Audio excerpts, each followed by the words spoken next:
Welcome to the Bible Forum. You've probably watched more election news in the last several weeks than you care to. Have you ever thought about what it is they're asking you to believe?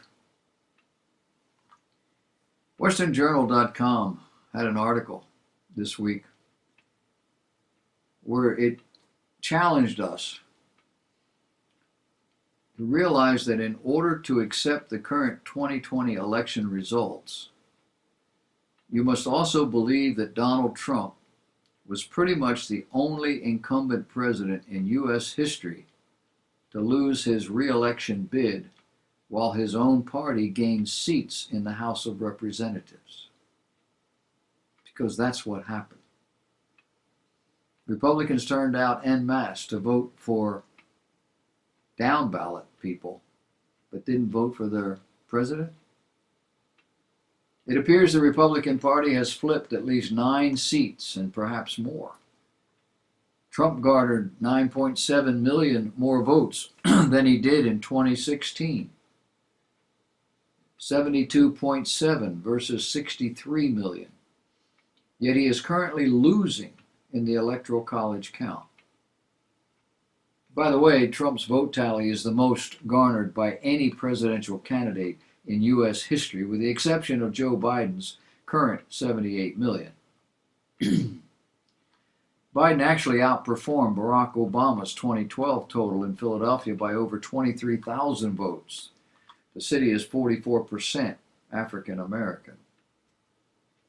The former vice president topped him in the state overall, too, by 500,000 votes, approximately 3.4 million to Obama's 2.9 million. 500,000 votes is a lot in a state that only has 12.8 million people. Biden also outperformed Obama in Michigan by 200,000 votes. 2.8 million to Obama's 2.6 million. By way of comparison, Biden and Obama garnered essentially the same number of votes in Wisconsin, 1.6 million. Ohio GOP Representative Jim Jordan said the president got 9 million more votes this time than he did 4 years ago, and yet he comes up short. Even though we gained seats in the House of Representatives, something doesn't feel right. Of course, incumbents rarely lose. And when they do, with one exception in American history that I've been able to find, their party doesn't gain seats. In 1980, Republicans saw a net gain of 34 seats in the House with Ronald Reagan's win over Jimmy Carter. When Reagan won re-election in 1984, the GOP picked up another 14 seats. In 2012, Democrats grabbed an additional 8 seats when Obama won the election. The only example of an incumbent president losing and his party gaining seats is 1992, and there were 9 of them. In that election, Democrat Bill Clinton defeated Republican George H.W. Bush. However, Clinton won with just 43% of the vote, due to Ross Perot being in the race as an independent candidate. In other words, the conservative vote, or at least the right of center vote, actually won the majority of the electorate. It was just split between 2 people. Does any of this mean that Democrat shenanigans are to blame? We don't know that for sure.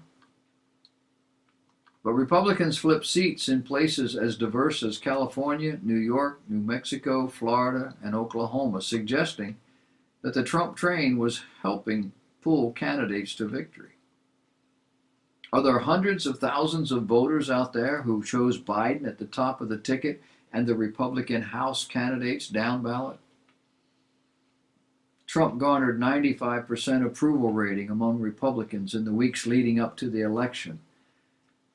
So it's not like there's a large population of never Trump GOP voters.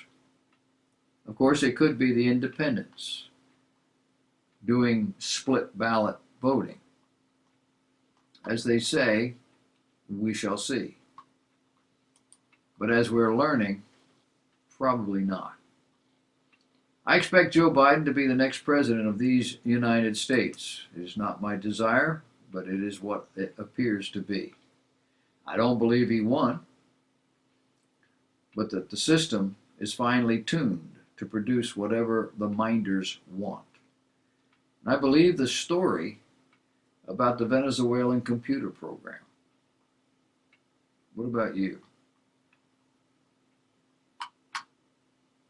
According to a McLaughlin and Associates poll done for the Media Research Center, 36% of Biden voters were not aware of the scandal concerning Joe Biden's inserting his son Hunter into a Chinese bribe. Why is that? Well, because they don't really pay a whole lot of attention. And if they do, they're paying attention to the more liberal-oriented news outlets who weren't talking about it. And 13% of those said they would not have voted for Biden had they known. Such a shift away from Biden would have meant President Trump would have won the election with 289 electoral votes. That, according to the polling outfit, which did the work for the Trump campaign in 2016 and again this year. Many Joe Biden supporters said they would not have voted for him at all if they had known about his ties to China. Do you know anything about his ties to China? The story wasn't covered much in non-conservative media and in the Twitter world, along with other social media platforms. Things banned many of the reports on their sites. Although it looks like Trump would have won in a landslide if it weren't for all the election fraud that seems to keep piling up, he would have had even more votes had people known about the Hunter Biden scandal. Did you watch any of the news conference with Rudy Giuliani and several other lawyers just this past week? All of them working to unravel the truth about our last election? If you go online, don't expect a reasoned, detailed account of what did happen.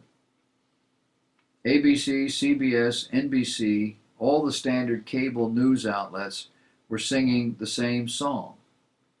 Giuliani is nuts. You can tell because the hair dye he put on was melting and running down his face under the hot lights. I was only able to listen to some of it. I was working at the time, but what I heard from Giuliani and Sidney Powell was compelling, and it rang true. The facts, the statistics and findings were overwhelmingly dramatic.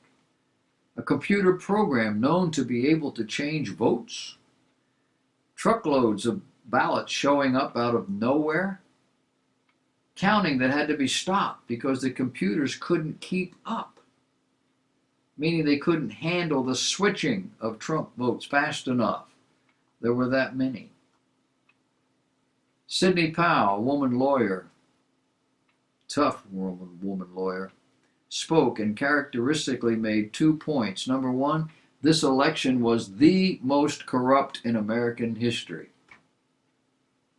And number two, no, I will not divulge my facts except in court. However, Friday morning, I couldn't find one online report of this event that wasn't critical of both the people and the facts that were reported. The media, for the second time in less than 2 weeks, Rudy Giuliani held a news conference Thursday in which he made a number of wild claims attempting to connect allegations of fraud to President Trump's election loss. And this time, Fox News carried the proceedings live. IJR.org headline with the withdrawing of a lawsuit saying, quote, "This morning we are withdrawing our lawsuit in Michigan as a direct result of achieving the relief we sought to stop the election in Wayne County from being prematurely certified before residents can be assured that every legal vote has been counted and every illegal vote has not been counted." That was Rudy Giuliani, Trump's lawyer. The Washington Post ridiculed Giuliani for the second time in at least 2 weeks, which where Giuliani made a number of wild claims, according to them, attempting to connect allegations of fraud to President Trump's election loss. They included what were called false claims that the U.S. votes are counted in Europe by a company owned by affiliates of Venezuela's authoritarian socialist leaders, and that the U.S. military seized computer servers belonging to voting machine manufacturers in Germany. Eccentric allegations that have been widely debunked. Concluding with a tweet from a fired employee, his name is Chris Krebs, quote, "That press conference was the most dangerous hour and 45 minutes of television in American history." Did I mention this cybersecurity official had been fired Tuesday by Trump after he bucked the president for contradicting misinformation about voter fraud? I don't know how you can report stuff like this with a straight face. Krebs Cybersecurity and Infrastructure Security Agency issued a statement calling the November 3rd election, quote, "the most secure in American history." And they said, quote, "there is no evidence that any voting system deleted or lost votes, changed votes, or was in any way compromised." Krebs is being accused of using Venezuelan computer programs that deliberately tilt votes whichever way you want. There are plenty of eyewitness reports that this may very well be true. Workers tell of shutting down the system for a period of time because the computers couldn't keep up. They couldn't count, or they couldn't switch things around. It's a soap opera. If you like soap operas, stay tuned. It's really going to get crazier before it gets better. And I don't expect to be happy with the result. I hope I'm wrong.